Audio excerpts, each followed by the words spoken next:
Perkenalkan, nama saya Rusnianti, mahasiswa Fakultas Kesehatan Masyarakat, Konsentrasi Kesehatan Lingkungan Universitas Haloleo. Baik, pada kesempatan ini saya akan menjelaskan terkait pengukuran antropometri dan survei makanan, yaitu food recall 24 jam dan semi FFQ. Baik, langsung saja. Antropometri adalah pengukuran dimensi tubuh dan komposisi tubuh dari berbagai tingkat umur dan tingkat gizi. Berbagai jenis ukuran tubuh antara lain berat badan, tinggi badan, lingkar lengan atas, dan tebal lemak pada kulit. Antropometri sangat umum digunakan untuk pengukuran status gizi dari berbagai ketidakseimbangan antara asupan protein dan energi. Adapun alat dan bahan dalam pengukuran antropometri, yaitu yang pertama, timbangan berat badan digital, vitameter atau meteran. Yang ketiga, vitalila. Cara pengukuran berat badan, yaitu pertama, periksa timbangan yang akan digunakan, apakah sudah menunjukkan angka 0 pada keadaan seimbang. Timbangan harus ditera terlebih dahulu dengan menggunakan beban yang diketahui beratnya dengan pasti.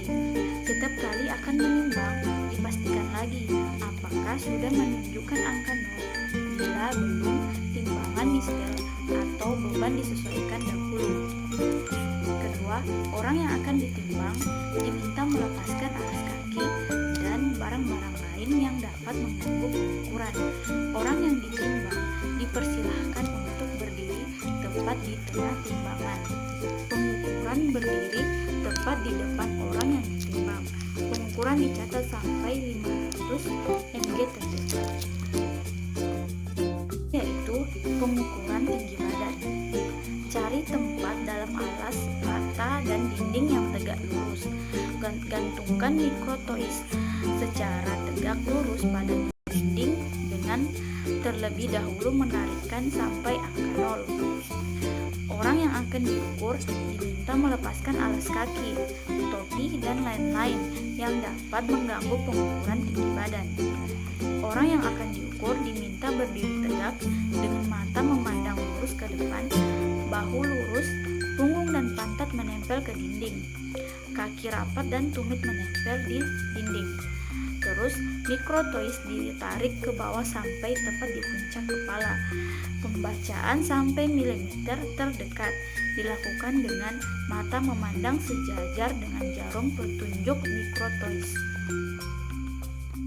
Adapun hasil pengukuran IMT, sebelum kita mendapatkan hasil pengukuran IMT, terdapat rumus untuk memperoleh IMT, yaitu IMT sama dengan berat badan dalam bentuk kilogram per tinggi badan dalam bentuk meter pangkat 2. Nah, dari ketiga responden dapat diketahui Darsiana berjenis kelamin perempuan, umur 20 tahun, hasil IMT yaitu 33. Yang kedua yaitu Listi Handayani, jenis kelamin perempuan, umur 21 tahun, hasil IMT yaitu 28. Yang terakhir yaitu Jumriani, jenis kelamin perempuan, umur 20 tahun, hasil IMT yaitu 36. Nah, dapat disimpulkan bahwa pengukuran indeks massa tubuh atau IMT pada ketiga responden berjenis kelamin perempuan dapat dilihat terdapat satu responden yang hasil IMT-nya adalah 28 masuk pada kategori pre-obesitas, dan terdapat dua responden yang hasilnya IMT-nya adalah 33 dan 36 masuk pada kategori obesitas. Itu hasil pengukuran lila. Sebelum kita mengukur lila, kita harus mengetahui standar pengukuran lila pada perempuan yaitu 28,5 cm, di mana untuk menghasilkan persen lila terdapat rumus sama dengan hasil lila pengukuran dibagi standar lila kali 100%.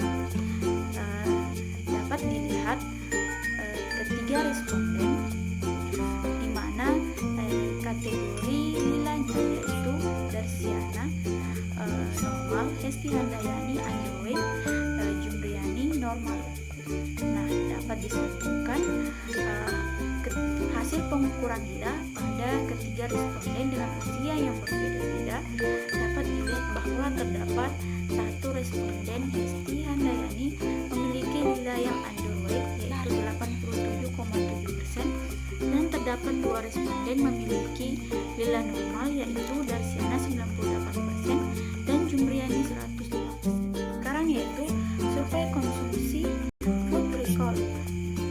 Metode recall 24 jam atau sering disebut metode recall adalah cara pengukuran asupan gizi pada individu dalam sehari. Metode ini dilakukan dengan menanyakan makanan yang telah dikonsumsi dalam 24 jam yang lalu, mulai dari bangun tidur pada pagi hari sampai tidur lagi pada malam hari. Metode pengukuran ini bertujuan untuk mengetahui asupan zat gizi individu dalam sehari, sehingga tergolong pada kelompok metode kuantitatif. Pada dasarnya, metode ini dilakukan dengan mencatat jenis dan jumlah bahan makanan yang dikonsumsi individu pada satu hari sebelum dilakukan recall. Alat dan bahan dalam survei makanan food recall.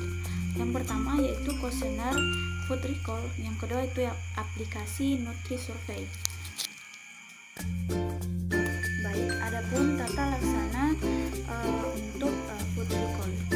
Pertama yaitu petugas atau wawancara menanyakan kembali dan mencatat semua makanan dan minuman yang dikonsumsi responden dalam ukuran rumah tangga atau URT selama kurang waktu 24 jam yang lalu. Dalam membantu responden mengingat apa yang dilakukan, perlu diberi penjelasan waktu kegiatannya seperti waktu baru bangun, setelah sembahyang, sesudah tidur siang, dan sebagainya.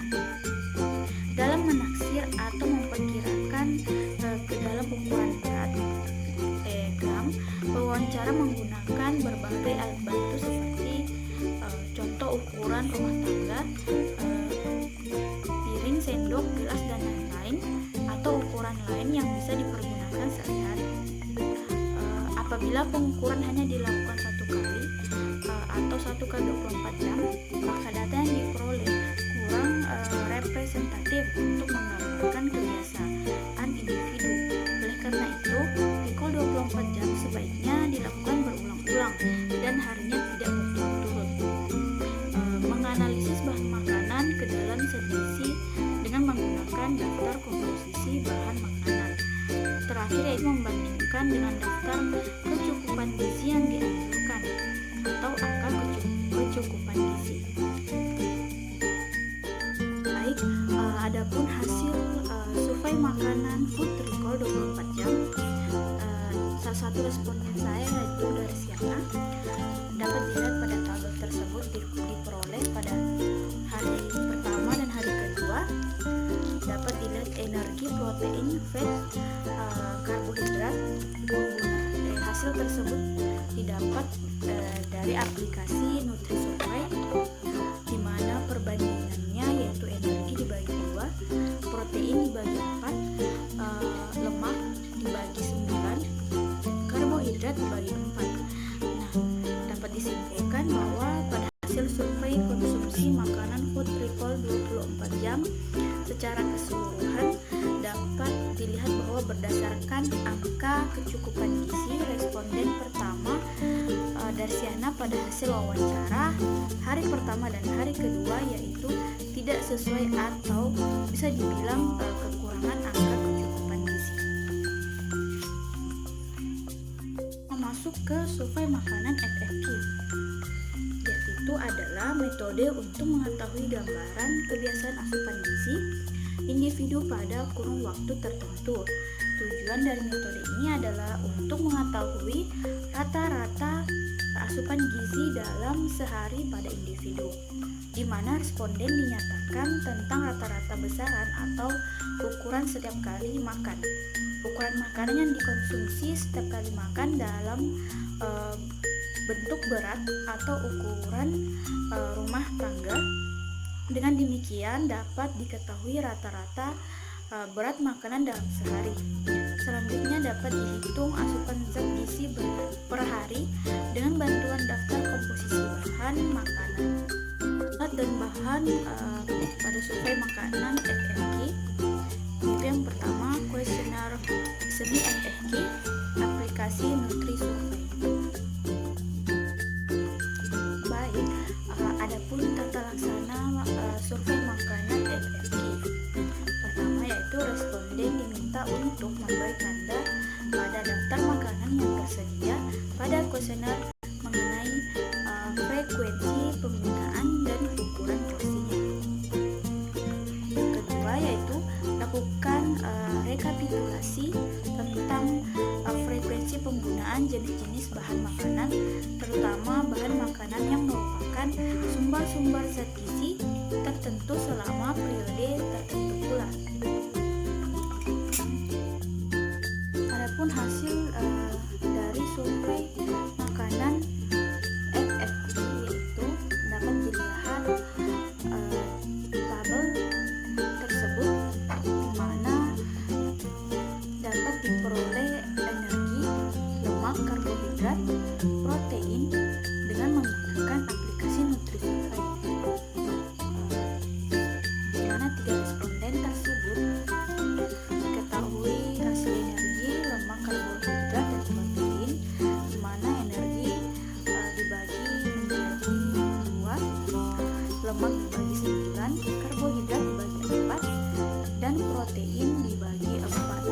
Nah, dapat disimpulkan berdasarkan hasil wawancara semi FFG, di mana pewawancara menanyakan kepada responden mengenai porsi makan yang mereka sering konsumsi, di mana berdasarkan hasil pengukuran dari ketiga responden tersebut dapat diperoleh bahwa angka kecukupan gizi belum sesuai atau bisa dibilang masih ada yang kurang, bahkan masih ada yang berlebihan, sehingga perlu lagi lebih diperhatikan porsi makannya. Selanjutnya yaitu tabel frekuensi dari ketiga responden, di mana dapat diperoleh jumlah poin dari semua ketiga responden itu 1235, di mana selanjutnya rata-rata dibagi jumlah responden yaitu 1235 bagi 3 dapat dihasilkan 411,66. Selanjutnya itu rata-rata dibagi jumlah bahan makanan, di mana yaitu 411,6 dibagi 19 menghasilkan 21,6. Jadi skor rata-rata frekuensi konsumsi bahan makanan yaitu 21,6.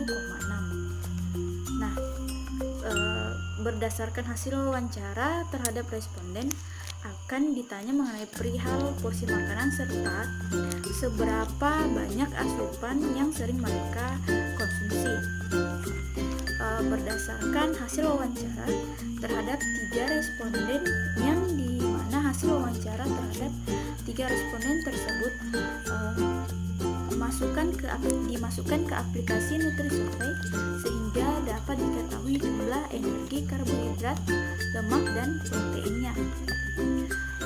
Ketiga responden memiliki skor rata-rata frekuensi konsumsi bahan makanan sebesar 21,6 apabila dibandingkan dengan skor rata-rata setiap bahan makanan didapati untuk interpretasi dengan kategori baik sebanyak 10 dari 19 bahan makanan, sedangkan untuk 9 bahan makanan lainnya dalam kategori kurang. Setelah sudah diketahui hasil keseluruhannya, didapatkan diperoleh bahwa angka kecukupan gizi belum sesuai atau bisa dibilang masih ada yang kurang, bahkan masih ada yang berlebihan, sehingga perlu lagi lebih diperhatikan porsi makan pada setiap individu, yaitu seperti asupan yang sering mereka konsumsi. Itulah tadi penjelasan terkait pengukuran antropometri dan survei makanan Food Recall 24 jam dan FFQ. Semoga dapat bermanfaat. Sekian dan terima kasih.